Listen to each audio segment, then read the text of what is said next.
Welcome to அரிஸ்கம் channel. கோதுமை மாவு ரவை இருந்தால் சூப்பரான ஸ்வீட் ரெசிபி ரெடிங்க. ரொம்ப சாஃப்ட் அண்ட் ஸ்வீட்டாக இருக்கும். வாங்க எப்படி செய்யலாம்னு பார்க்கலாம். அதுக்கு தேவையான பொருள் பார்த்திங்கன்னா 3/4 கப் கோதுமையோட 1/2 கப் ரவை எடுத்துக்கலாம். எடுத்துகிட்டு இது ஒரு பாத்திரத்தில் ஒரு 3 நிமிஷம் போல் நல்லா ட்ரை ரோஸ்ட் பண்ணிடுங்க. இந்த அளவுக்கு நல்லா ட்ரை ரோஸ்ட் பண்ணிடணும். ஒரு 3 நிமிஷம் அடுப்பில் இருந்தால் போதும், ரொம்ப விட்டுறாதீங்க, கருகிரும். அவ்வளோதாங்க. இதை அடுப்பு ஆஃப் பண்ணி ஒரு ஓரமாக எடுத்து வச்சிடலாம். இன்னொரு பாத்திரத்தில் பார்த்திங்கன்னா ஒரு 250 ml தண்ணி சேர்த்துக்கலாம். தண்ணி சேர்த்துட்டு இது நல்லா கொதிக்கிற ஸ்டேஜில் பார்த்திங்கன்னா இப்போ 1/2 கப் சர்க்கரை சேர்த்துருக்கேன். நீங்கள் எந்த கப்பில் ரவை எடுத்திங்களோ அதில் 1/2 கப் சேர்த்துக்குங்க. இப்போ பார்த்திங்கன்னா 1/2 கப் சர்க்கரை சேர்த்துட்டு இது பாகுபதம் வர தேவையில்லைங்க. பாகுபதம் வர வரைக்கும் நம்ம வெயிட் பண்ண தேவையில்லை.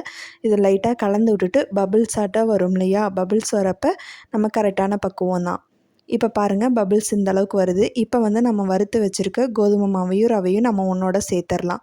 சேர்த்துட்டு பார்த்திங்கன்னா கட்டி இல்லாமல் கிளறணும். அதாங்க முக்கியமான விஷயம். ரொம்ப கட்டி இல்லாமல் கிளறிக்கிங்க. இந்த இதோடு சேர்த்துட்டு இப்போ கட்டி இல்லாமல் நான் கிளறி எடுக்க போகிறேன். அடுப்பை லோ ஃப்ளேமில் மாற்றிடுங்க. இதை உள்ளே சேர்த்துனோடனே அடுப்பை லோ ஃப்ளேமில் இருக்கணும், முக்கியமாக பார்த்துக்குங்க. அவ்வளோதாங்க. இந்த அப்படியே பார்த்துட்டு இப்படியே பார்த்திங்கன்னா கட்டி இல்லாமல் கிளறியாச்சு. கிளறினதுக்கப்புறம் பார்த்திங்கன்னா இப்போ லைட் சூடில் ஒரு 5 நிமிஷம் மட்டும் அடுப்பில் இருக்கட்டும். இந்த கட்டி இல்லாமல் இந்த அளவுக்கு கிளறினாலே போதும். ரொம்பவும் கட்டி இல்லாமல் இருக்க தேவையில்லை. இந்த அளவுக்கு கிளறிடுங்க. கிளறிட்டு ஒரு 1/2 டேபிள் ஸ்பூன் நெய் சேர்த்துக்கலாங்க. நெய் சேர்த்துட்டு அப்படியே ஒரு 3 நிமிஷம் போல் அடுப்பில் இருக்கட்டும். இருந்ததுக்கப்புறம் பார்த்திங்கன்னா இந்த அளவுக்கு நல்லா கிளறி விட்ருங்க. எந்த அளவுக்கு உங்களால் கிளற முடியுமோ கிளறி விட்டுட்டு ஒரு 3 நிமிஷம் அடுப்பில் இருந்து அப்படியே ஆஃப் பண்ணிடலாங்க. அவ்வளோதான். ஆஃப் பண்ணிவிட்டு ஒரு 10 நிமிஷம் ஃபேன் காற்றுல இருக்கட்டும். அப்போனா தான் நம்ம கை பொறுக்கிற சூடு அளவில் நம்ம உருண்டை பிடிக்கிறதுக்கு கரெக்டாக இருக்கும். இப்போ பாருங்கள், கை பொறுக்கிற சூடில் கொஞ்சமாக நெய் கையில் தடவிட்டு இப்போ பார்த்திங்கன்னா கொஞ்சம் கொஞ்சமாக உருண்டைகளாக நம்ம பிடிச்சி எடுத்துடலாம்.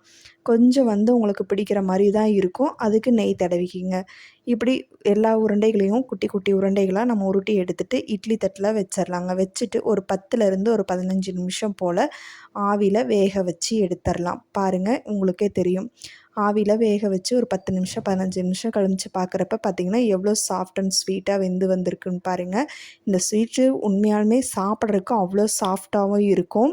கொஞ்சம் வித்தியாசமாகவும் இருக்கும். குழந்தைங்க கூட விரும்பி சாப்பிடுவாங்க. நீங்கள் இதில் சர்க்கரைக்கு பொதுவாக நாட்டு சர்க்கரை கூட நீங்கள் சேர்த்துக்கலாம். பாருங்கள், பிரித்து காட்டுறப்பயே எவ்வளோ ஜூஸியாக எவ்வளோ சாஃப்டாக இருக்குதுன்னு பாருங்களேன். ரொம்ப டெம்ப்டாக இருக்கும். அவ்வளோ ஒரு சாஃப்டாக இருக்கும். ஓகே ஃப்ரெண்ட்ஸ், இந்த ரெசிபி உங்களுக்கு பிடிக்கும் நம்புகிறேன். பிடிச்சிருந்தா நம்ம சேனலை மறக்காமல் லைக் பண்ணி ஷேர் பண்ணி சப்ஸ்கிரைப் பண்ணிக்கிங்க. இதே மாதிரி ரெசிபிகளை பார்க்குறக்கு நம்ம சேனலை சப்ஸ்கிரைப் பண்ண மறந்துடாதீங்க. தேங்க்யூ ஃபார் வாட்சிங்.